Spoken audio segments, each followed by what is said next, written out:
Welcome to EPG Pathshala. In this session, we will be discussing about special triggering devices. Special triggering devices are used for thyristor triggering. There are various types of triggering devices which are available in the market. Previously, we have already studied special triggering circuits using bipolar junction transistors and FETs. But the main disadvantage of this circuit is that component count. Component count of this circuit is very high. You require so many components along with your transistors. So therefore, special triggering devices are generally preferred. These devices possesses the negative resistance region. Negative resistor region plays important role for reducing the count of the component. There are various types of triggering circuits which are used for thyristor triggering, mainly monostable multivibrators, pulse generator and relaxation oscillators. Relaxation oscillators is widely used circuit for the triggering of the thyristors because it has very low component count. Some of the thyristor triggering devices we will be studying in this session. There are many devices, but for the time limit, we are discussing 8 to 9 types of special triggering devices. One can classify thyristor triggering devices by many ways. We will classify the thyristor triggering devices as two-terminal devices, unijunction transistors, and multi-layer control devices. Let us see the list of these devices. Two terminal devices which are widely used are Shockley diode, DIAC, that is diode for alternating current, and asymmetric AC trigger switch, which is denoted by ST4. It is also one type of DIAC. There are two types of unijunction transistors which are widely used. Those are unijunction transistor, which is denoted as UJT. Second is programmable unijunction transistor, it is PUT. There are multi-layer devices which are also widely used. Those are silicon unilateral switch, silicon control switch, and silicon bilateral switch. Along with this, so many thyristor triggering devices are generally used. First, we will see the Shockley diode. It is the most simplest type of diode. It is two-terminal semiconductor devices. It has low current and low voltage. Its switching voltage is low. It is unilateral, hence used for half-wave operation. It is also used for SCR triggering. Figure shows the symbol of the Shockley diode, structure of the Shockley diode. It has 4 layers, PN. It has anode and cathode. There are 3 junctions, J1, J2 and J3. There is no control terminal, so one can say this is uncontrolled device. It switches at a particular voltage. If we see the equivalent circuit of this, it is similar to SCR but without gate. One can consider it is a combination of two transistors, one is PNP and second is NPN. This is the characteristics of Shockley diode. One can see it looks like SCR IV characteristics, but it has difference. There is no gate triggering here because it does not have gate terminal. There are various parameters we can observe on the IV characteristics, that is IF is the rated forward current, IH is the minimum holding current, VR is the reverse breakdown voltage, and VBO is the breakover voltage in forward bias condition. When it reaches to VBO, it automatically turns on. Till that voltage, it is turned off. So this is a simple characteristics of Shockley diode. Hence, one can see that there is negative resistance region similar to SCR. So, main application of Shockley diode is relaxation oscillator. One can see the simplest diagram of Shockley diode relaxation oscillator. There is source, one resistor, one capacitor and Shockley diode. It means you require only two external components. If you see the operation, initially when power is on, capacitor will get charged till the breakover voltage VBO. When it reaches to breakover voltage, it will discharge through Shockley diode because it will turn on. The waveforms of relaxation oscillator are shown in the figure. You can see it will give sawtooth type of waveform with showing capacitor charging and discharging. Nowadays, people don't much prefer Shockley diode. Its use is reduced. Diode, it is a diode for alternating current. This name is given because it is a bidirectional device. It is also referred as bilateral trigger diode. It has two terminals, anode 1 and anode 2. Since it is symmetric, the names are given like this. It is a low current, low voltage switching device. It is a bilateral, hence it is used for half wave control, full wave control of SCR and triode. It has three-layer structure, either NPN or PNP. There is no control terminal. It has two junctions, J1 and J2. It is simple structure with two junctions J1, J2. If you see the diode characteristics, which is shown as IV characteristics of diode, there are various parameters. One can see in the characteristics, that is rated forward current, reverse current, reverse breakdown voltage, forward breakover voltage. VBO and VR is generally same. So, it is symmetrical type of device. From the diagram, it is clearly seen. So, this is a very low power device because it is only used for the triggering of the circuit. It cannot handle very high power. Typically, this voltage VR and VBO is typically 20 to 40 volt. In the market, generally 20 to 30 volt diode is widely used. Diode can be used in various types of circuits. Mainly, it is widely used in light dimmer circuit or fan regulator.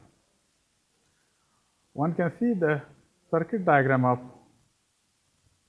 light dimmer circuit in which triac is used, in which there is phase shifting network of RC is shown in the figure, and the capacitor voltage is not directly given to the gate of the triac but through diac as shown in the figure. One can see the timing waveforms of this circuit. So, input is sinusoidal.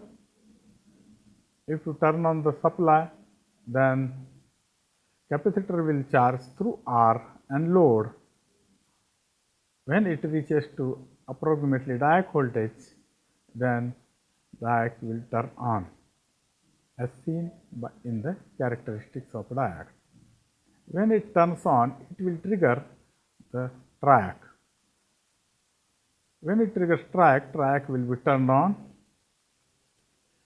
and you will get the voltage to the load. The load voltage is also shown in the timing waveforms. Since triac is also bidirectional device, you will get the bidirectional voltage which will vary according to the value of R, because R is varying. If you set value of R, you can set the delay angle or phase angle. This is called as phase angle control. Now next, two terminal devices is asymmetric AC trigger switch. It is called as ATES. Sometimes it is also called as ST4. It is similar to DIAC but slightly different. DIAC is symmetric device. This is asymmetric device. If you see the equivalent circuit, it is nothing but SBS, silicon bilateral switch. We will be studying it afterwards in series with Zener. So Zener makes this asymmetric. If we see the ST4 characteristics from the IV characteristics, it is evident that switching is asymmetric. Generally, switching in forward direction is 14 to 18 volt. In reverse direction, it is slightly less, that is 7 to 9 volt. On-state voltage is also different in forward bias condition and in reverse bias condition.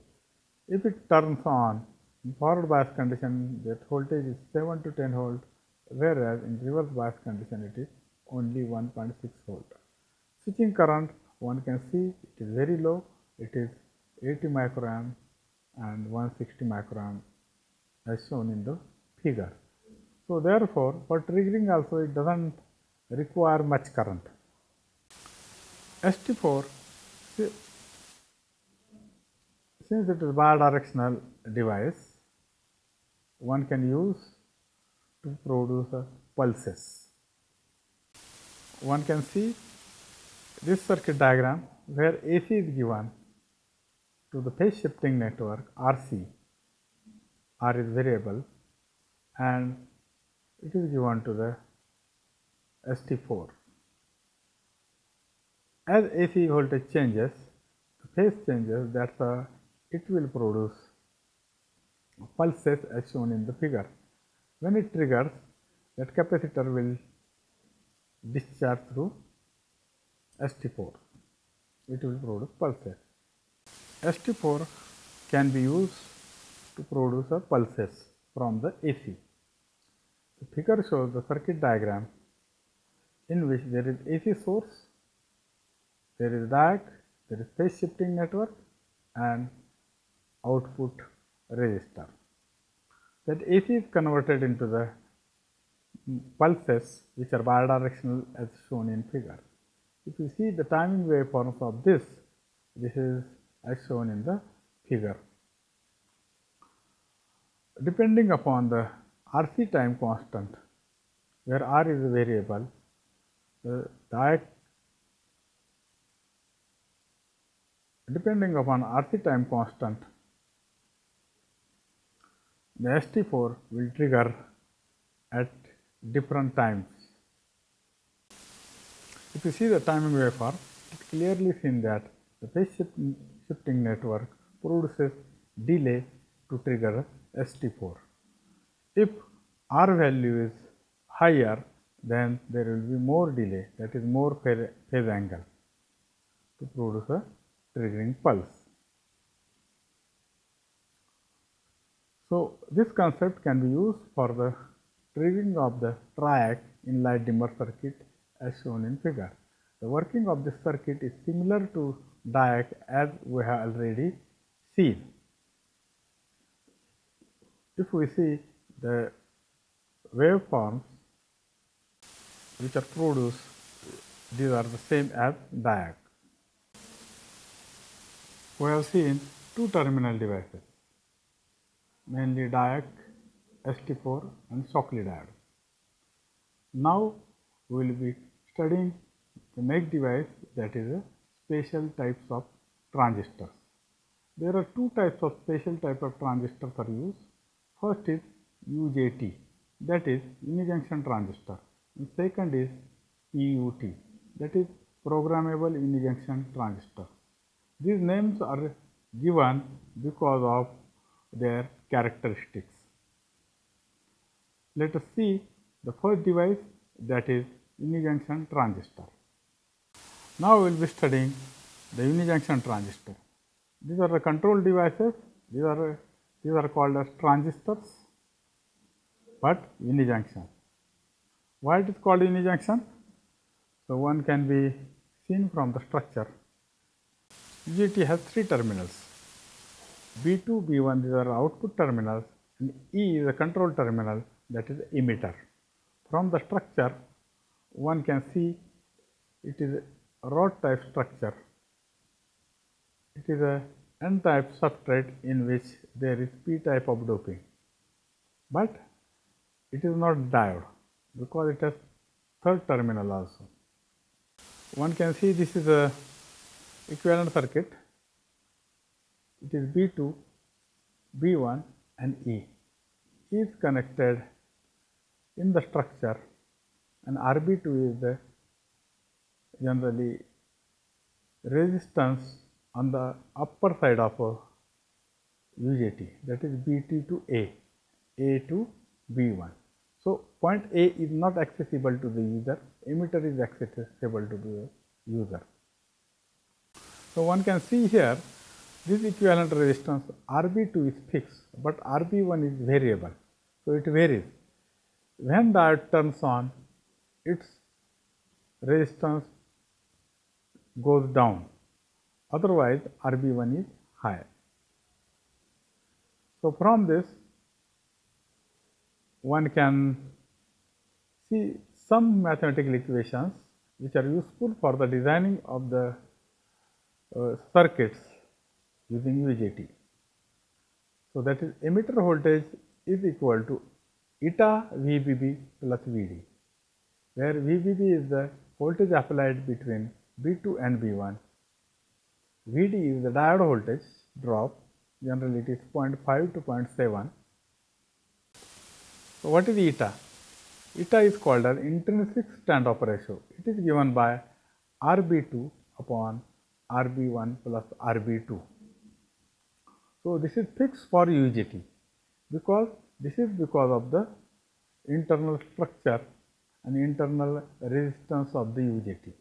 So, that we cannot change this eta. This eta is a parameter for a given UJT. If you see the UJT characteristics, one can see there are three regions. First is the cutoff region, which is on the left hand side of the VEIE characteristics, and there is saturation region, which is at the extreme right position after valley point. So there are 2 points which are seen in this characteristics, peak point and valley point. If you see here, it is shown in red. It is called a negative resistance region because current decreases when voltage increases.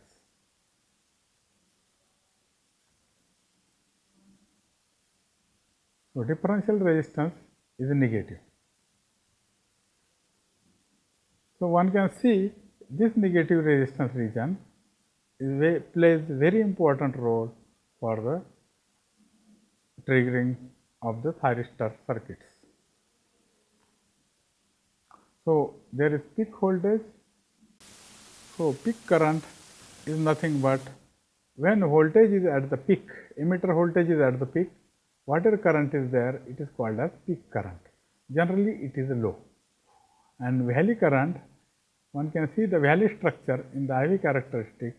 Therefore, corresponding voltage and corresponding current is denoted by VV and IV, that is valley voltage and valley current. So, emitter voltage I is emitter current, VP is the peak voltage, IP is the peak current, VV is the valley voltage and IV is the valley voltage. So, UJT is widely used as a relaxation oscillator. Here component count is slightly higher than the two terminal devices. It has two external resistance and one RC circuit. Now, if you see the working of this, when power supply is turned on, then capacitor will charge through the variable resistor.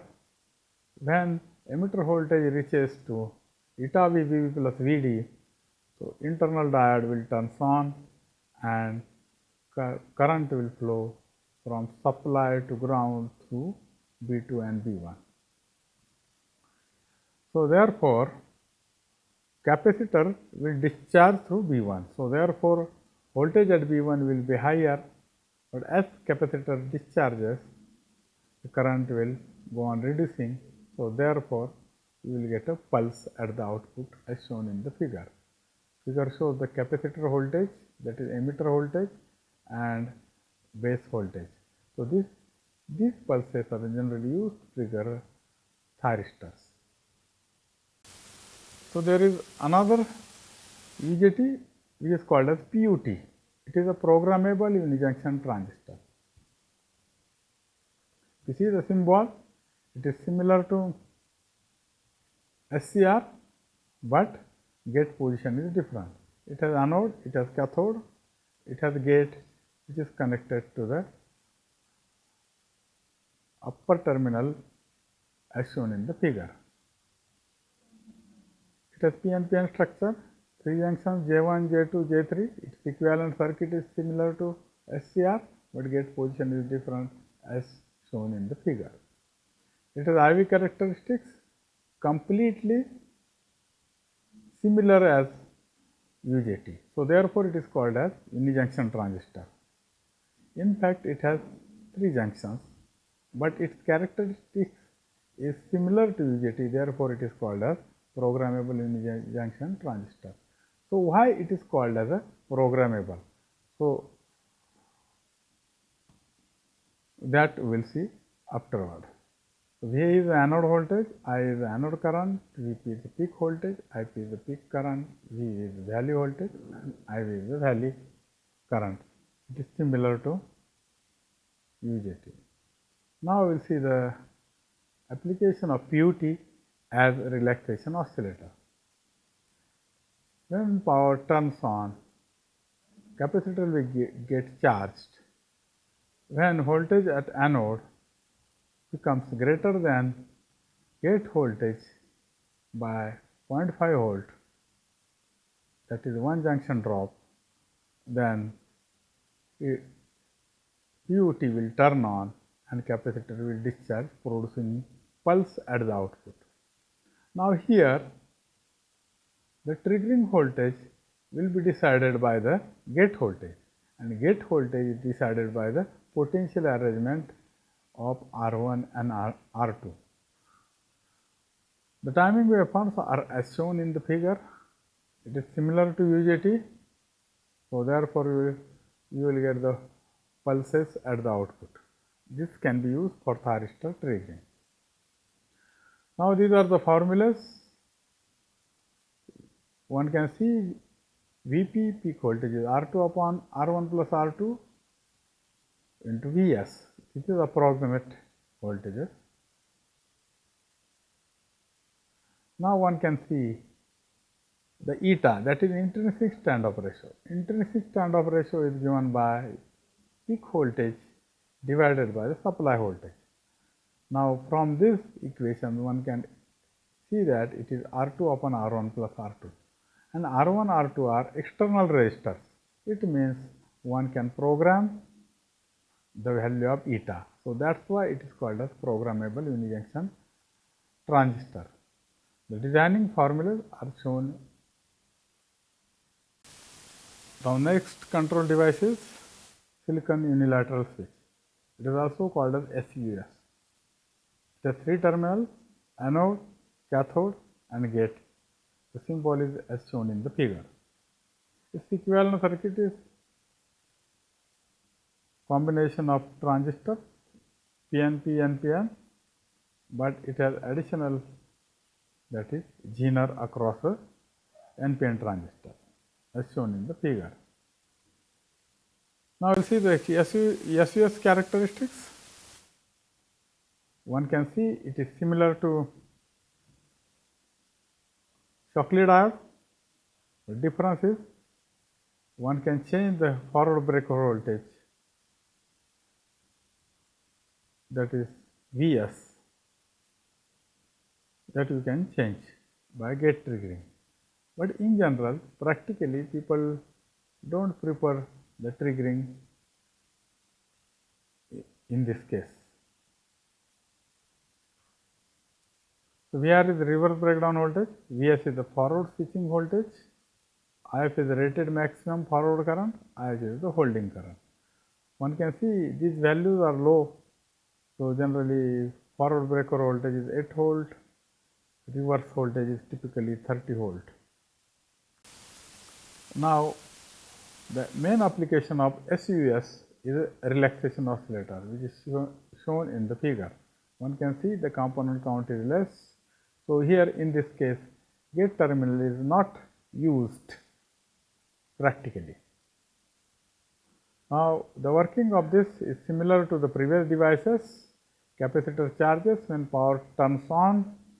When it reaches to the forward breaker voltage, capacitor will discharge, producing a pulse at the output. Slide 52. Next device is silicon control switch, SCS.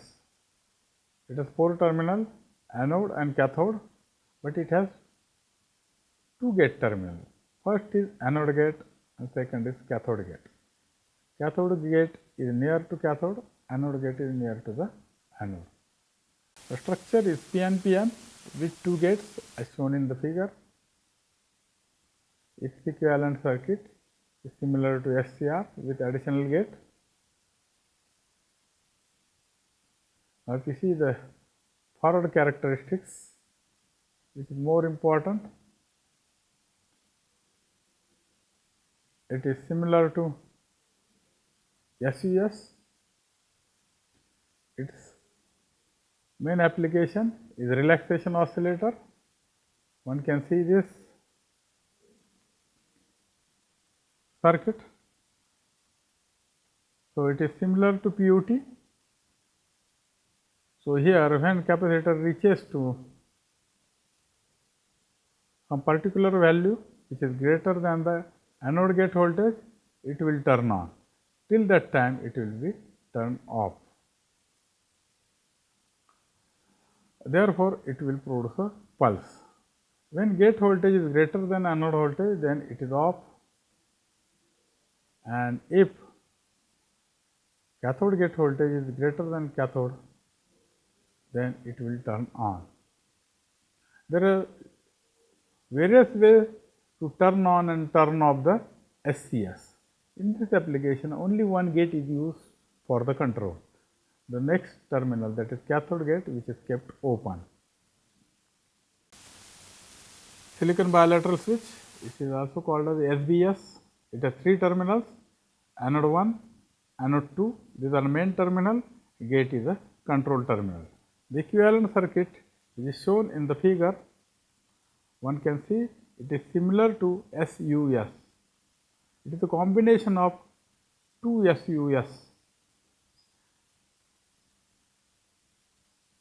Now SDS characteristics.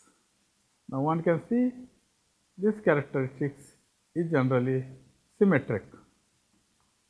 The switching voltages are same in forward direction and reverse direction also.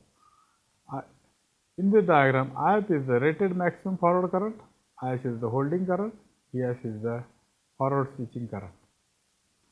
So one can see this, the triggering current is very less. So therefore, it is widely used. The values of IF, IH and VH are virtually identical in the first quadrant except for the polarity. So this is a circuit which will produce the pulses at the output. So input is AC and SBS is connected as shown in the figure. Control terminal is not used for this circuit, so it is used as a 2-terminal device. So it will produce pulses at the output. These pulses can be used for further switching of SCRs or triacs. So working is similar because this circuit is similar to the previous ones. Let us summarize this session. In this session, we have studied special triggering devices. These devices are used for thyristor triggering. These devices are classified as diodes, multilayer control devices, and unijunction transistors. We have seen the IV characteristics of these devices as well as the working of these devices.